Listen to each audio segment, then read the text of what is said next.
What if I told you there's a place where even millionaires lose everything?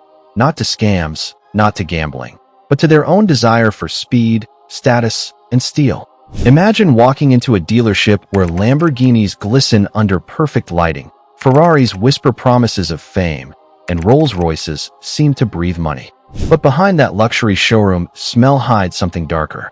A cycle of greed, debt, and addiction that swallowed celebrities, athletes, and business tycoons alike. This isn't just about cars. It's about obsession, the kind that burns through bank accounts and egos faster than a Bugatti hits 200 miles per hour.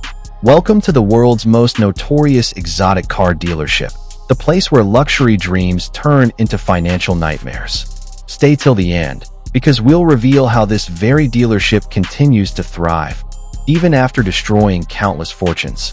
The rise of the luxury dealership culture. Luxury car dealerships were once a status symbol of the rich, a place to reward success, to celebrate victory. But by the 2000s, they became something else entirely. These glass palaces, filled with million-dollar machines, started functioning more like psychological traps than showrooms. Marketing shifted from buying a car to buying a lifestyle. Exotic dealerships learned how to trigger the ego. Limited editions, exclusive memberships, personalized delivery experiences. Suddenly, owning a car wasn't about transportation, it was about validation. And for many newly rich individuals, especially athletes, musicians, and young entrepreneurs, these dealerships became temples of temptation. They were sold dreams wrapped in carbon fiber, but no one warned them that these same dreams could destroy their financial future. The showroom that changed everything. There was one dealership that stood out, located in a wealthy district where money flowed like champagne. It wasn't just a showroom, it was an empire built on psychology. The moment you walked in, you weren't treated like a customer, you were treated like royalty. Salesmen dressed like luxury consultants, offering espresso on marble tables. They didn't ask, "What car do you want?" Instead, they asked, "What legacy do you want to leave behind?" The dealership was known for getting any car on the planet: custom Bugattis, gold-plated Lamborghinis, limited edition McLarens. And their clients? A-list actors, CEOs, influencers, and newly minted crypto millionaires. But behind that VIP service was a brutal reality. These cars were financed through complex loans, inflated interest rates, and hidden contracts. Most buyers didn't read the fine print. They were too busy imagining themselves behind the wheel. The power of status and speed. Humans crave attention, and in the world of luxury cars, attention equals validation. Every time someone bought a Ferrari or a Rolls, they weren't just buying a vehicle, they were buying admiration. Social media amplified this addiction. A single Instagram post showing off a new McLaren could bring in thousands of likes and followers. And for influencers, that attention was currency. But the dealership knew this. They preyed on it. They understood that ego sells better than any salesman ever could.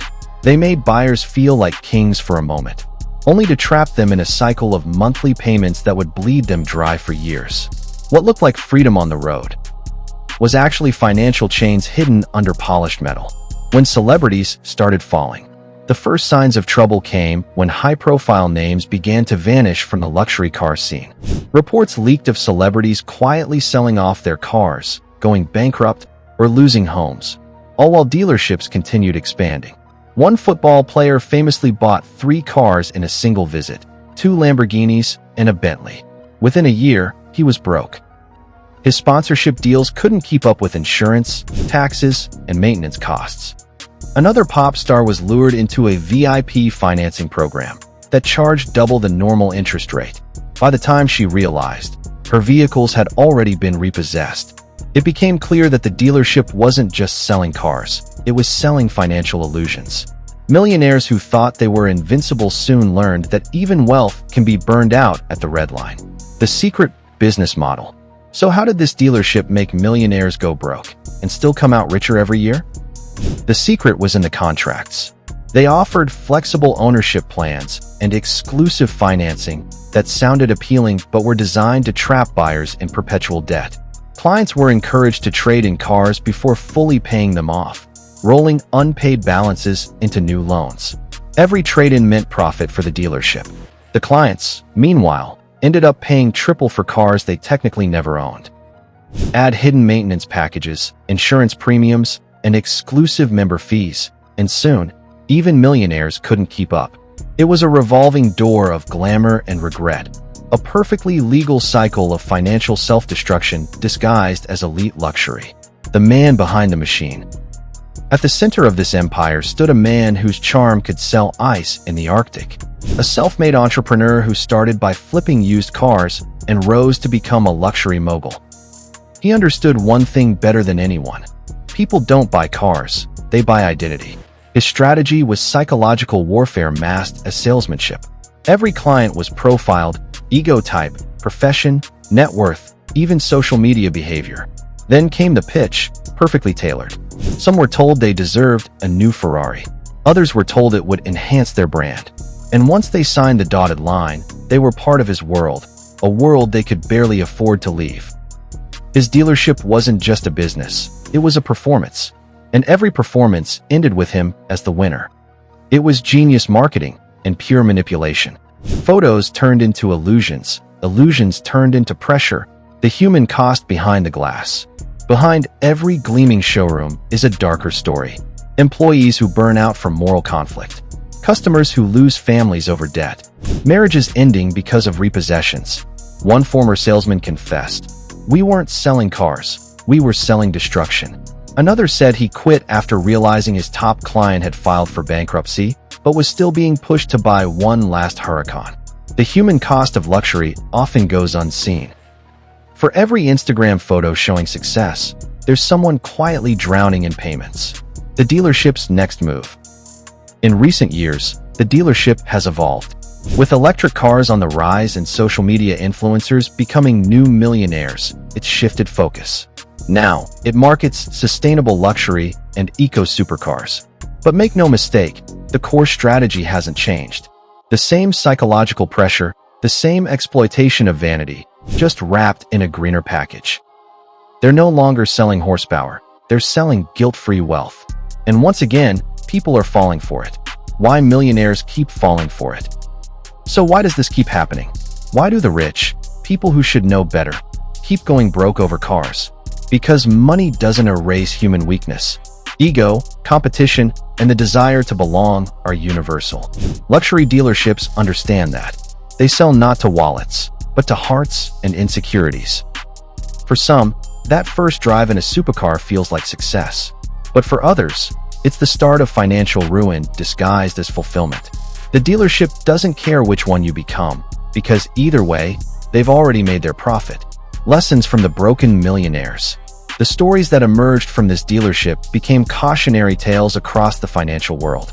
Accountants, wealth managers, and life coaches began warning clients, don't confuse luxury with security. Some former customers even started movements promoting financial literacy, teaching young millionaires how to manage wealth before chasing status. Their message was simple but powerful. It's not about what you drive, it's about what drives you. The legacy of luxury obsession. Today, the dealership still stands tall. Its glass walls still shimmer, and its inventory still dazzles. But its legacy is no longer pure prestige. It's a mirror reflecting modern society's obsession with image. Every car that leaves its gates carries more than a price tag. It carries a story of desire, ego, and sometimes downfall. In a world where wealth is flaunted instead of protected, the dealership remains both a symbol of aspiration and a warning of destruction. The real price of speed. So next time you see a millionaire behind the wheel of a roaring Lamborghini, remember this. Sometimes, that sound isn't success. It's the echo of desperation. This dealership didn't make millionaires broke by stealing their money. It made them broke by feeding their weakness, the need to prove they had made it. The truth is, the most dangerous road isn't the one outside the showroom. It's the one inside your mind. Because when luxury becomes identity and speed becomes self-worth, you've already lost control. If you found this story eye-opening, hit that like button, share it with someone chasing a lifestyle they might not afford, and subscribe for more deep dives into the hidden truths behind wealth, power, and obsession. Because next time, we're taking you inside another empire that's changing the way people lose their fortunes. Until then, remember, In the race for status, sometimes slowing down is the only way to truly win.